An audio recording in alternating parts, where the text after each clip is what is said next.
A aula de hoje é sobre a independência do Brasil. Antes de começar, eu gostaria de falar que essa aula é voltada aos meus alunos de Ensino Fundamental 2.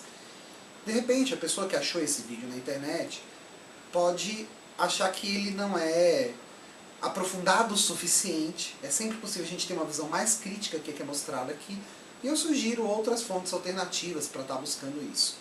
Seja como for, o foco do vídeo é tentar mostrar para os alunos que algumas coisas que a gente tem costume de ouvir falar sobre a independência do Brasil podem não fazer muito sentido e tentar colocar essa independência num contexto mais amplo.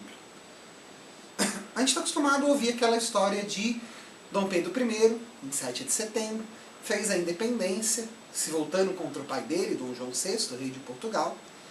E se a gente parar para pensar, só aí já tem alguma coisa meio estranha, né? Uma independência que seria feita pela rivalidade entre filho e pai. Além de tudo, logo após a independência, alguns anos depois, Dom Pedro abandona o Brasil e deixa o filho dele de 5 anos de idade governando. Outra coisa que parece não fazer muito sentido também. Não faz sentido a ideia de querer presentear o filho com um país, alguma coisa do tipo. E eu resolvi pegar aqui alguns dados para compartilhar com os alunos e a gente poder pensar um pouquinho melhor essa questão da independência. O processo de independência no Brasil começaria em 1808, quando a gente tem o que normalmente é chamado de a vinda da família real para o Brasil. Sai do Brasil a família real e vem... Sai do Brasil não, desculpa. Sai de Portugal a família real e ela vem para o Brasil, para a cidade do Rio de Janeiro. Quando a gente escuta falar isso, dá a impressão de que saiu lá, papai, mamãe, filhinhos, e vieram fazer uma visita no Brasil. Mas o que a gente tem é uma transferência da sede de governo. A gente tem uma transferência de toda a corte portuguesa para o Brasil.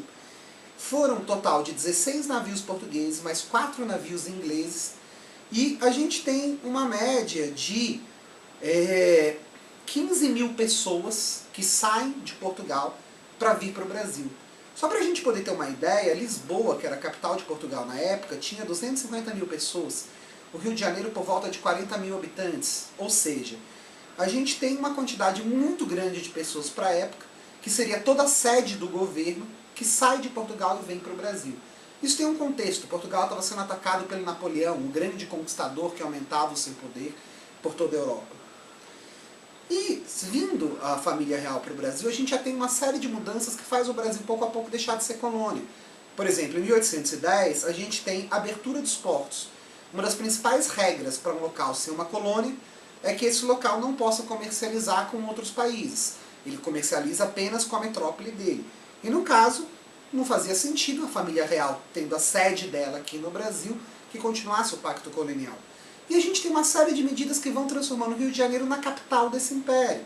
A gente tem a criação de escolas de ensino superior, de medicina, a gente tem a criação de academia militar, a gente tem a criação do Banco do Brasil, bibliotecas, museus, a criação de um palácio que abrigaria essa família real.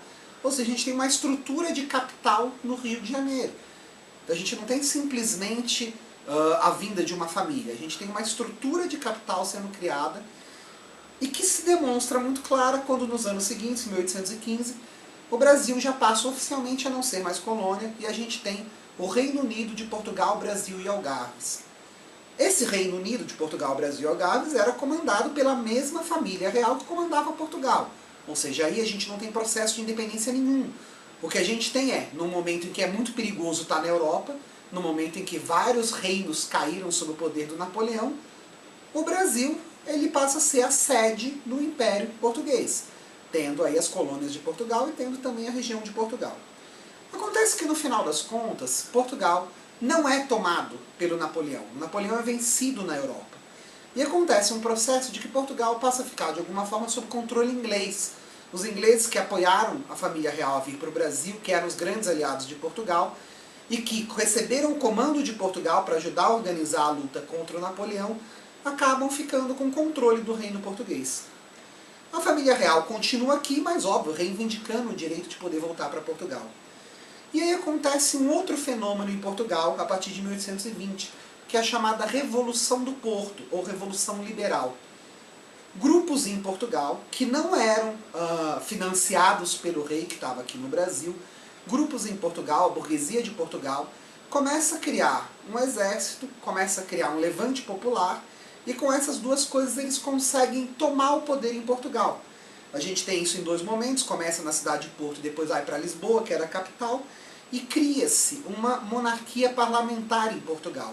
Cria-se um governo que a princípio tinha uma cara de ser república, a gente tem inclusive declaração de quem seria o primeiro presidente, vice-presidente e assim por diante, e esse governo chama a família real para voltar a Portugal. Mas para voltar a Portugal, não nos moldes de uma monarquia absolutista, que nem a gente tinha antes em Portugal e tem em vários outros reinos, mas no molde de uma monarquia inglesa, onde a monarquia era parlamentarista. O rei não tinha real poder sobre o governo, como a gente tem na monarquia da Inglaterra até os dias de hoje. E aí o que acontece? A gente tem Dom João VI aqui no Brasil, reinando o Brasil, com a possibilidade ou de abrir mão de vez de Portugal, e aí ele ficaria sendo o rei do Brasil e das colônias, ou de voltar e tentar de alguma forma obter de novo Portugal sob seu controle. Dom João VI vai para Portugal, aceita essa questão de monarquia constitucional, provavelmente com a intenção de conseguir recuperar o poder lá, mas deixa o filho dele, Dom Pedro I, no Brasil como príncipe regente. Ou seja, em 1821, a família real está em Portugal e o Dom Pedro está no Brasil antes da independência, já como governador do Brasil, já como regente, ou seja, enviado do rei, que reina no lugar do rei aqui no Brasil. Acontece que lá em Portugal, a situação se demonstrava ser aquilo que o Dom João VI esperava. Lá, o poder não vai estar nas mãos do Dom João VI. E o próprio parlamento que tinha sido formado, o próprio grupo de governantes que assumia o controle no lugar do Dom João VI, exige que o Dom Pedro I voltasse para Portugal. Afinal de contas, eles queriam garantir que tinham controle do governo lá. Eles não poderiam deixar que o sucessor do rei, ou um dos possíveis sucessores da família real, tivesse aqui no Brasil fazendo oposição a ela.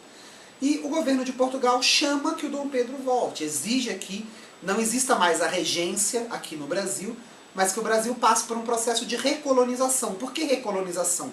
Porque as regras do Pacto Colonial já tinham sido quebradas na época que o Brasil passou a ser a sede do Império. Nesse momento, então, tem o famoso Dia do Fico. O Dom Pedro se nega a cumprir a ordem de voltar para Portugal e acaba ficando no Brasil, já demonstrando que, de alguma forma, haveria um processo de emancipação, de separação do Brasil de Portugal. Mas a gente tem que entender que essa situação é uma situação específica onde a verdadeira disputa que a gente tem é entre a família do Dom Pedro e um grupo que agora assumia o controle em Portugal. Tanto é que quando a gente tem a declaração oficial da independência aqui no Brasil, assim como qualquer declaração oficial de independência em qualquer outro país, o que se segue é isso. Um local que pertence a um país declara dizendo que não quer mais fazer parte daquele país. Há uma guerra de independência, isso acontece até hoje. No último país independente que a gente teve, Sudão do Sul, teve uma guerra que durou uma década lá. E ele foi reconhecido recentemente pela ONU como um país. Nos Estados Unidos, houve uma guerra que morreram 50 mil pessoas, juntando os dois lados, e a gente tem um número igual de feridos. Essa guerra, normalmente essas guerras duram uma década ou mais, algumas dessas guerras podem durar décadas a fio. No caso do Brasil, a nossa guerra de independência no Brasil, ela durou um ano. Ela durou um ano, o número total de mortos e feridos passa um pouquinho de 1000, e sendo que uma parte desses mortos foram mortos por acidentes que não estão diretamente relacionados à guerra, como pessoas que morreram por asfixia no porão de um navio. Bem, seja como for, a guerra de independência aqui no Brasil, ela basicamente aconteceu apenas em 4 regiões do Brasil: Bahia, Piauí, Maranhão e Pará. Ou seja, a própria capital, Rio de Janeiro, que teoricamente seria o grande local para se lutar pela independência, para se derrubar um governo, lá a guerra não aconteceu. Porque o Rio de Janeiro já estava sob controle do Dom Pedro I, que era o regente, que deveria continuar mantendo o seu poder. Nos locais onde aconteceram essa independência, a gente tem, na Bahia, um destacamento de 2.500 soldados foram enviados de Portugal para tentar conquistar a ilha de Taparica, uma ilha próxima à Bahia. Ué, se a guerra é Portugal tentando conquistar uma ilha, isso demonstra que as tropas que estavam lá de alguma forma eram leais ao Dom Pedro. Se a gente for pegar a guerra de independência dos Estados Unidos, a maior parte do exército que lutou contra os colonos era de colonos. Eram pessoas que estavam lá e que eram fiéis à monarquia inglesa. Por quê? Porque havia uma independência de fato. E aqui no Brasil não, quem controlava as tropas já era o Dom Pedro.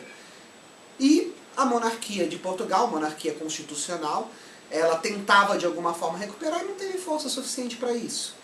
No caso do Piauí, a gente tem uma batalha que é uma batalha realmente verdadeira, é a chamada Batalha de Genipapo. Houve uma quantidade grande de mortes, essa é a grande batalha que a gente tem de independência. E nos outros dois casos, que são no Maranhão e no Pará, quem lutou na nossa guerra de independência foram os ingleses. A gente tem o comando dessas tropas de um tal de Lord Cochrane, que era na Inglaterra. E no caso do Pará, o John Grenfell, que também era da Inglaterra e estava sob comando do Lord Cochrane. Então, no final das contas, tem algo de estranho por trás da nossa guerra de independência, que dura um ano só. Só que se a guerra de independência durou um ano só no Brasil, em Portugal a coisa fica feia. E a coisa fica feia por mais de 10 anos. Porque no final das contas continua havendo uma disputa sobre quem vai governar Portugal. A família do Dom Pedro, ou vai se criar uma monarquia parlamentarista, ou vai se criar um governo onde a família real não tem o poder absoluto, como aconteceria aqui no Brasil. Bem, mantendo essa linha de pensamento, a gente tem no Brasil a tentativa da criação de uma Constituição em 1823, e o Dom Pedro se nega a aceitar essa Constituição. Em 1824 tem a outorga da nossa primeira Constituição oficial. O que é outorga? É imposição. A nossa primeira Constituição no Brasil, independente, recentemente independente, foi criada pelo rei. Criada, teoricamente, por quem fez a independência, que garantiu o poder completo nas mãos dele. Então a gente tem, em Portugal, a continuação disso, para ver no final das contas quem governaria Portugal. Aqui no Brasil, a gente tem a criação de uma Constituição que dá os poderes praticamente absolutos na mão do imperador. É uma Constituição que parece ser iluminista, ela parece ser segundo os novos padrões de constituições, mas não é. Ela tem 4 poderes ao invés de 3. Normalmente os 3 poderes quais são? Executivo, legislativo e judiciário. Legislativo cria leis, executivo manda que as ações sejam feitas, manda executar ações, judiciário julga as pessoas. No caso do Brasil a gente tinha 4 poderes, um poder chamado moderador, que pertencia apenas ao imperador. No poder executivo, o imperador não era eleito, ele era imperador, ponto final, ele que manda no Brasil. No poder legislativo, os parentes do imperador automaticamente eram senadores, e o imperador tinha direito a escolher uma parte dos deputados. No poder judiciário, haviam julgamentos que não eram feitos pelo imperador, mas ele poderia cancelar qualquer julgamento que fosse feito. E no final das contas, o poder moderador poderia cancelar qualquer coisa de qualquer outro poder. Ou seja, é uma constituição, mas que na prática é absolutista. O Dom Pedro cria aqui um governo semelhante aos governos que a gente tinha na Europa antes de tudo isso, que eram governos absolutistas. Ao mesmo tempo, em Portugal, em 1826, morre o Dom João VI, pai do Dom Pedro, assume Dona Isabel, filha dele, filha do Dom João VI, irmã do Dom Pedro, e ela morre pouco tempo depois. No final das contas, então, pela linha sucessória, quem seria o próximo rei de Portugal? Dom Pedro I, que era imperador do Brasil. Se realmente fosse uma independência, se realmente o Dom Pedro quisesse de alguma forma se separar de Portugal, o que ele faria quando ele fosse nomeado rei de Portugal? Simplesmente não iria para lá. Continuaria aqui governando o Brasil. Se havia uma ideia de que o Dom Pedro amava o Brasil, o povo brasileiro, etc., ele ficaria aqui. E não é o que ele faz. Havia chance agora dele assumir a luta pelo poder da família dele em Portugal, tentando criar lá uma monarquia aos moldes que ele tinha aqui. O que o Dom Pedro faz após isso? Ele cria um esquema tal que ele não tivesse o risco de tirar da família dele o poder, caso eles perdessem a guerra lá, mas ao mesmo tempo que ele não iria abandonar a chance de tomar Portugal de novo. Ele deixa o filho dele, Dom Pedro II, aqui no Brasil com apenas 5 anos, e vai para Portugal, assume o trono em Portugal, e abdica do trono, passando o trono para sua filha, Dona Maria, que seria Dona Maria II de Portugal. Então, no caso, ele teria os 2 filhos dele, cada um rei de um reino, Dom Pedro II, rei do Brasil, e Dona Maria II, rainha de Portugal, e teria como gerenciar essa situação de modo a lutar para que a família vencesse lá. Ao contrário de Dom Miguel, que era o opositor que tinha a filha do Dom Pedro. E no final das contas, o Dom Pedro luta nessa guerra, eles acabam vencendo a guerra em Portugal, e o Dom Pedro não volta para o Brasil. O Brasil continua governado pelo Dom Pedro II. A prova aqui, no final das contas, quando Dom Pedro II, no final do governo dele, muitas décadas depois, ele perde e proclama-se a República, o Dom Pedro II faz o quê? Volta para Portugal, com a família dele. Então esse momento que a gente chama de independência do Brasil precisava de alguma forma ser repensado. Pensa bem, antes do processo de independência do Brasil, qual era a capital de Portugal? Rio de Janeiro. A capital era do Reino Unido, de Portugal, Brasil e Algarves, a capital era o Rio de Janeiro. Quando termina esse processo de independência, qual era a capital do Brasil? Rio de Janeiro. Qual era a capital de Portugal? Lisboa. Então, se houve uma mudança na independência do Brasil, essa mudança foi uma mudança para Portugal, não para o Brasil. Quem é que governava a região do Brasil antes da independência? A família do Dom Pedro I. Quando termina o processo de independência, quem é que governava? A família do Dom Pedro I. Em Portugal, não. Em Portugal, quem governava era a família do Dom Pedro I, e nesse processo inteiro tenta-se criar uma monarquia constitucional, tenta-se colocar um parlamento no poder. Então, se houve alguma mudança, foi em Portugal, não no Brasil. No final das contas, a guerra foi muito maior na guerra liberal que aconteceu em Portugal, desde a Revolução do Porto até terminar essa guerra liberal, que dura mais de uma década, do que aconteceu aqui no Brasil. A guerra que aconteceu no Brasil foi intensamente pequena. O tipo de governo criado em Portugal sofreu muito mais mudanças do que o tipo de governo criado no Brasil. A gente no Brasil tem uma constituição, mas a gente tem uma monarquia, por mais que tenha algum tipo de eleição, mas que é uma monarquia praticamente absolutista, como que existia antes em Portugal. Enquanto em Portugal as mudanças foram bem maiores, mesmo que no final das contas o Dom Pedro tenha vencido e colocado a filha dele no poder lá. Então, de alguma forma, mais vale a gente pensar 7 de setembro, independência do Brasil, mais vale a gente pensar hoje em dia o que é necessário para garantirmos a nossa independência real do Brasil, pensando em termos de estrutura política, pensando em termos de fortalecer a nossa democracia, pensando em termos de conseguir igualdade social, conseguir a melhora do nosso país, do que em si a gente comemorar como se a independência tivesse sido algo magicamente acontecido porque o filho do rei quis.